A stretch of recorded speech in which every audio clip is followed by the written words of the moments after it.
Welcome back to the channel. This is the Action Figure Grader, and today we're going to look at recent sales for vintage mint on card Star Wars action figures. CIB had some absolute heaters. I had them in a what to buy video a couple of weeks back, and the Trilogos continue to command massive prices.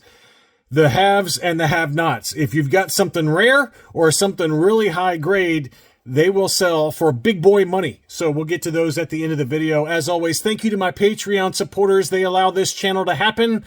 Patreon.com/actionfiguregrader is where you can go to sign up. All right, let's take a look. We're going to start off with this seller that had some 12-inch figures. So we got the 12-inch Stormtrooper AFA 75. So this was mint in sealed box 75 with 285 subscores. That sold for $910. Pretty healthy number for a 75 grade. We had the Jawa, also a 75, that sold for $970. And that one had a 90 subgrade as well as an 80 for the window.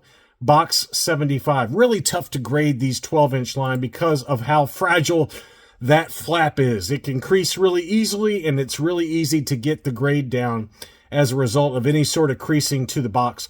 So $970 for the Jawa. The Darth Vader was an interesting one. This one was only a 70 plus qualified. And the reason it was qualified is because it had the Dave Prowse signature on it.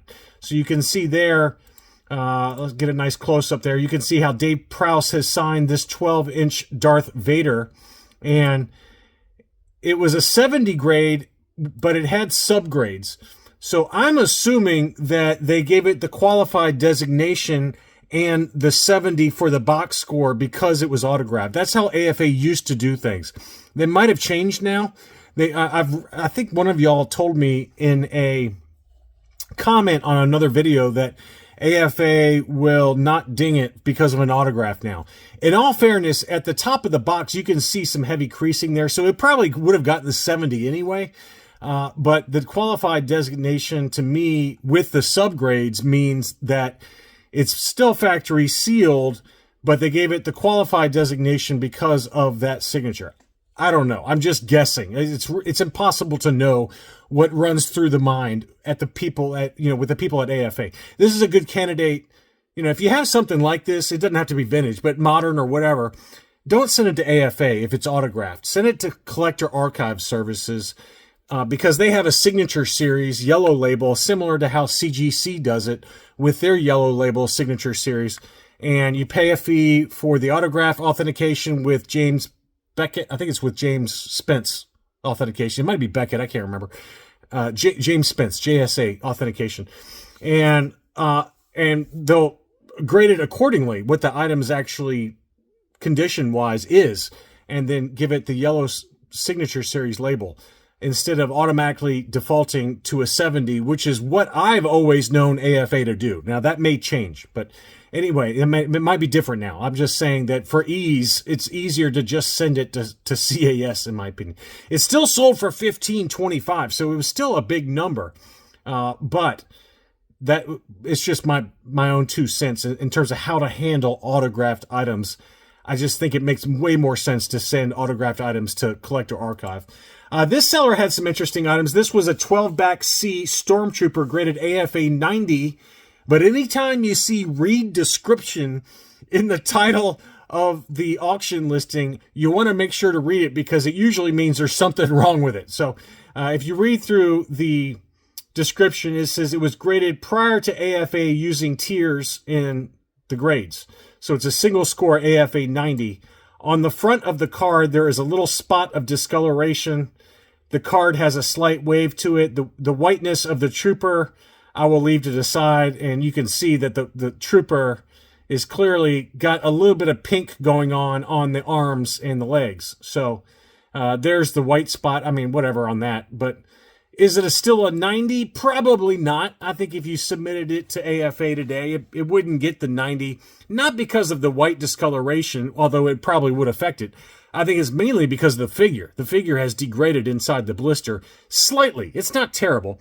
And, you know, in all fairness to the seller, he said in the description, I think it would get an 80 now. And that's probably what it would get, is about an 80. Maybe a 75 for the figure subscore, but that's a pretty nice item. I mean, don't get me wrong. It's still clear blister and all that. So I think it's sold for a very fair price. It sold for $11.25. Obviously, an AFA 90 12-back C Stormtrooper would get a higher sales price if it was a true 90. So I think the seller was perfectly fine in everything he did. He did exactly what I would do. I would say, hey, look, here's the grade, but in my opinion, it's not really a 90 anymore. And he's right, it's not. But it's still a really, really nice item. And $11.25 is more than fair for what that is. I thought that was a very fair deal. This seller had an AFA 85 Leia Bespin, and as you can see there, as does happen with the crew neck Leia Bespin, the neck is starting to turn green. That happens with some Hong Kong factory examples of Leia. There's a nice close-up there. You can see the green neck. Some people like that. And also the cape has staining. So, you know, again, the seller's disclosing all of these defects. And that's the risk you run, guys. If you buy these high-grade items, AFA 85s and 90s that are mint on card, you know, it's a risk. It's a risk that these items are going to degrade further, and it can be scary for people that have a lot of money invested in these mint on cards. So I would just say proceed with caution with mint on cards. Now that we're getting on 50 years for some of these items, it's just going to continue to happen, in my opinion, for certain figures. You know, Stormtroopers, Leia Bespin, Princess Leia First 12, you know, vinyl cape Jawas if you have big boy money. So there are a lot of figures. Hoth Stormtroopers is another one, although it's not nearly as bad as some of these others. The Tusken Raider is another good example. So just be careful. Really look at the items, and you know it sold for $9.85 for a 31 back A. This is the debut card. A true AFA 85 would probably sell, I don't know, $1,100 to $1,200 minimum. Probably more like $1,400. It was a punched example, so let's say $1,200 low number. So, you know, this probably sold for a 20% discount. Is that enough of a discount for you? For the green neck and for the yellowing to that little piece of plastic behind the figure, and for, you know, future potential degradation? That's up to you to decide. But for me, it's probably more than I'd spend, but it's still a very nice item, don't get me wrong, but you gotta factor all that kind of stuff in. Next up was an AFA 80 47 back Han Solo Hoth, and this one has yellowed since grading. So, you know, again, even items that are clear blister and graded as clear blister can, you know, the blisters can yellow. It's very rare for ESB card backs. It's usually not a problem with ESBs if they're properly stored. I haven't noticed any issues on any of my ESB mint on cards or any of my 20 backs that I have in my collection. I don't own any 12 backs. But if you don't have the right temperature where you store them, it can happen. And this is a good example of that. It's still a beautiful item. AFA 80, 47 back Han Hoth, unpunched, no price sticker, and it sold for $466, which if it was still a clear blister in this grade, probably close to double that price. Maybe not double, but certainly $800 to $900, I would say. So, and it presents a lot better up, you know, from farther away, but when you look at it up close, it, you know, the blister does look a lot more yellowed than when you look at the farther away shots. So anyway, it's just a risk, and you got to factor that in. Next up was a 32 back C-3PO. It did have a big crease in the upper left-hand corner, some light litho tears in the upper right-hand corner, unpunched. 302.68, pretty good deal there for what it is. It's probably about a 70 grade, maybe 75 grade, I'd say. It would be, the risk is the card score. It would bring that down because of the fairly pronounced creasing on that, but still a very nice item, and not necessarily something you need to grade, just something you put in a sliding acrylic case. Tougher to find the solid limbs C-3PO on ESB card backs. Next up was the removable limbs on a Canadian Return of the Jedi 77 back A. Obviously had a big crease in the upper left with a price sticker unpunched. That one sold for $177.50. Not a terrible deal at all for very light yellowing to the blister and for a foreign card back. Not a bad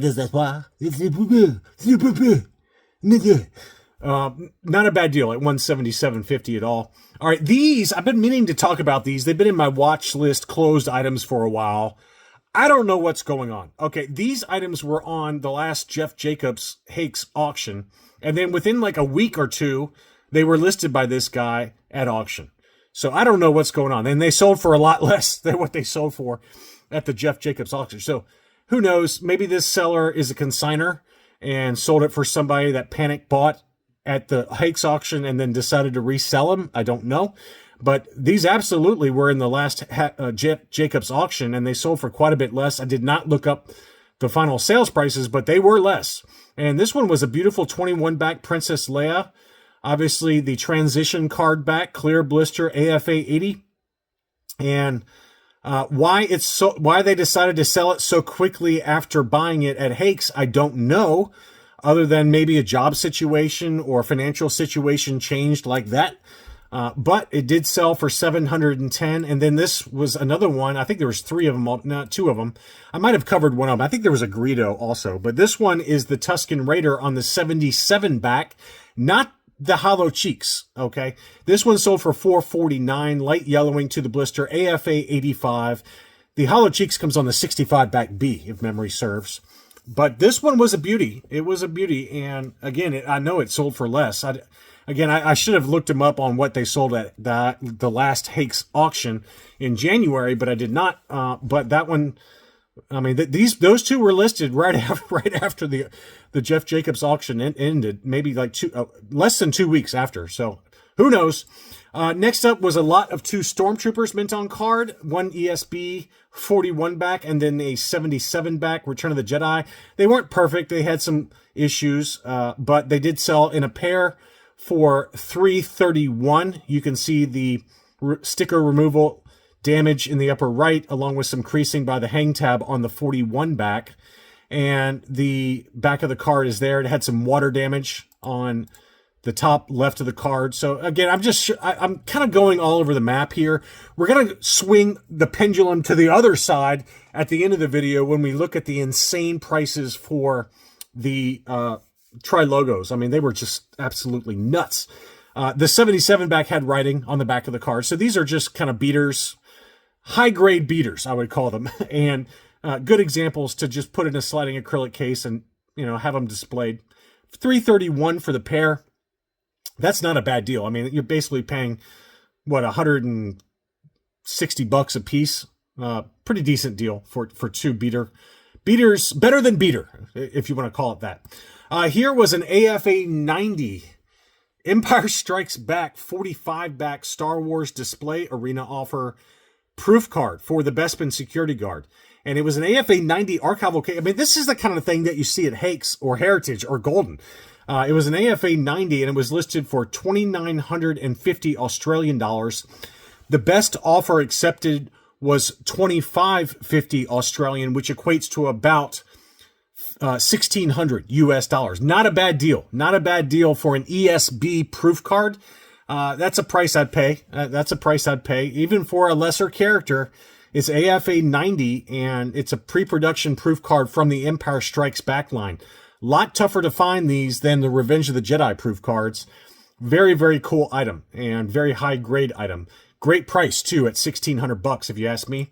Here was that Imperial Stormtrooper. This was the 48 back A that I had in a What to Buy video a couple of weeks back. That one did sell, and I'm not sure if one of y'all picked it up or not, but I thought that was a good deal. $650 for a 48A. Tougher to find the offerless 48 back A's, and it was a clear blister, very high grade example in my opinion. Probably grades an 80 pretty easily. And man, there's something about the Hoth Stormtrooper image on the card back with the Empire Strikes Back logo. Chef's kiss. Absolutely awesome. I just love the way that looks. I mean, it's probably my, other than maybe like for some weird reason, the Luke Bespin, I don't know. I still think I give it, the more I think about it, I think I give it to the Hoth Stormtrooper on an ESB card back. Probably the only one, now that I think about it, that is probably my favorite for the ESB card backs is Vader. Darth Vader with Empire Strikes Back. That's a pretty awesome card. But this is a close second for me. That's a stunner at $650. Next up, this one got relisted. I don't know if it was a non-paying buyer or what, but this seller I bought from, so I know it's legit. UKG 85%. Now, the UKG label is wrong. It's labeled 48 back A, but obviously this is the 48 back B with the Revenge of the Jedi offer.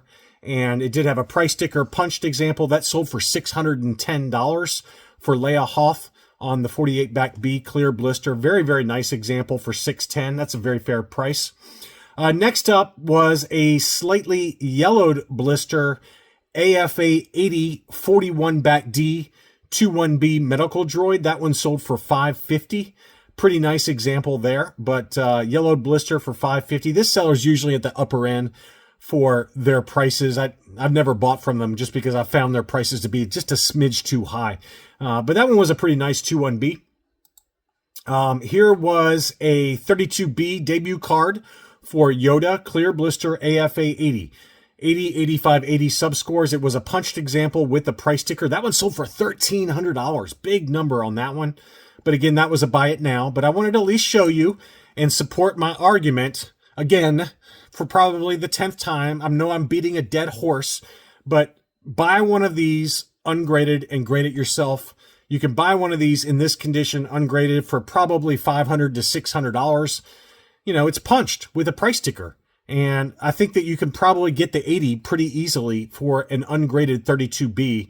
They're everywhere. You can find them every week on eBay. And I think if you're patient and wait for a clean example at auction or a fair price and a buy it now for $600, $650 at the top end, probably more like $550.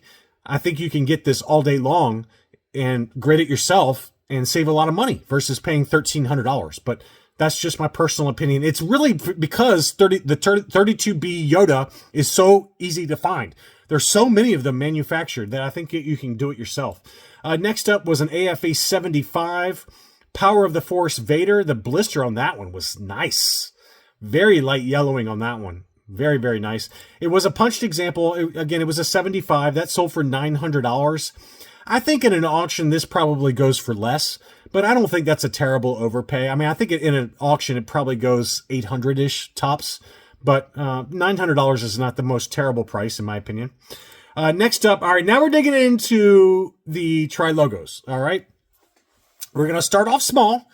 We're going to start off mild, and then we're going to get progressively more ridiculous by the time we get to the CIB auctions. But here were some non-gradable Trilogos that were at auction. First is the FX7 medical droid. Obviously, the blister had a lot of damage. That one sold for $209.50.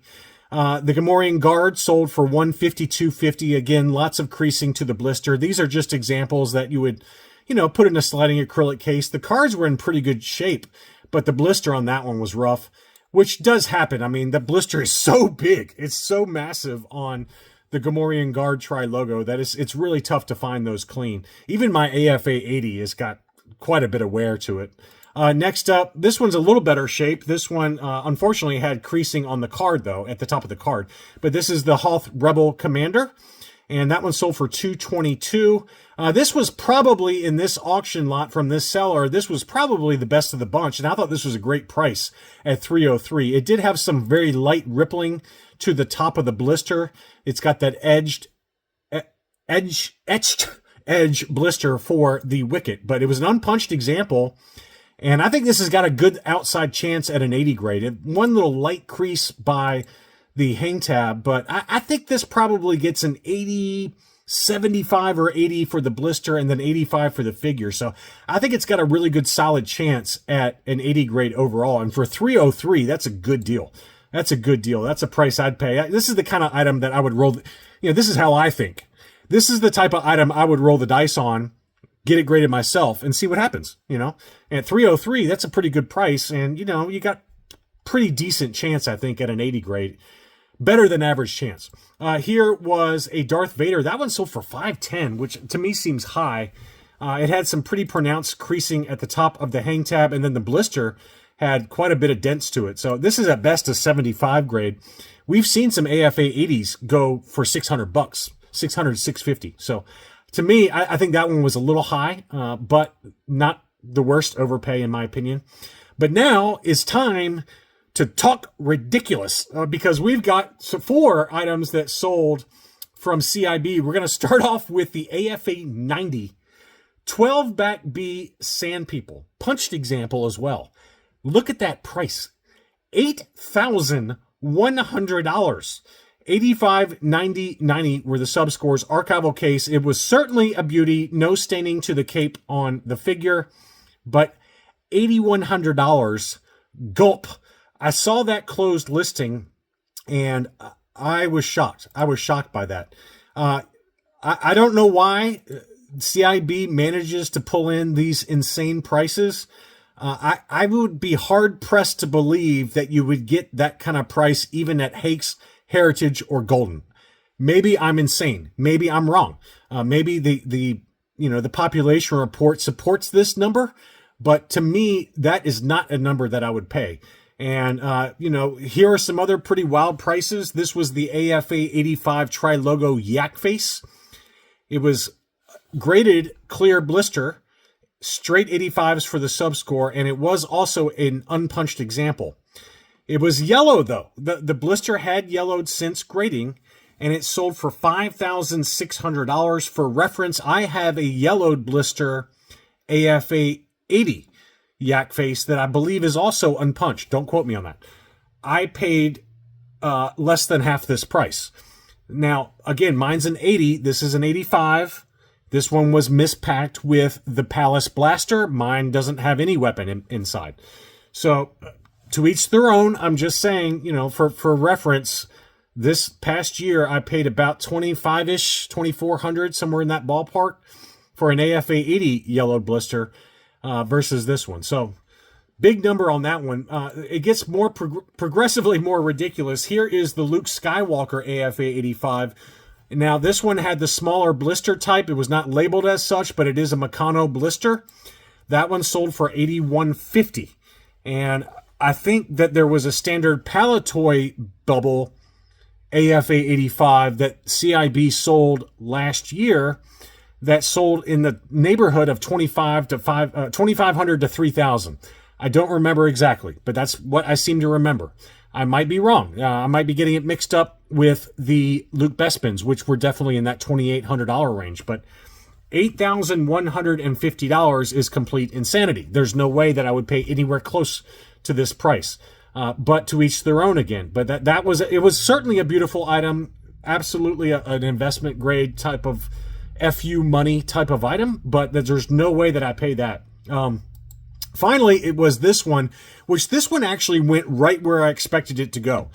There was another AFA 70 with the larger blister type that sold last year from CIB in an auction, and it sold right at $14,000-ish. This one is labeled Meccano style blister, Boba Fett, and it was the same grade, AFA 70. Both of them were AFA 70s, coincidentally. AFA 70, 85, 70, 85 were the subscores on this. This one was an absolute beauty. That one sold for $13,802, which, again, it's right in line with where the other one sold that had a different style blister to it from the same seller, same grade. So a different blister, though. But anyway, pretty amazing sales prices from those CIB items. And I hope that you enjoyed this look across a wide range of prices. If you enjoyed the video, don't forget to leave me a like. Thank you, as always, for watching, and I'll be back soon.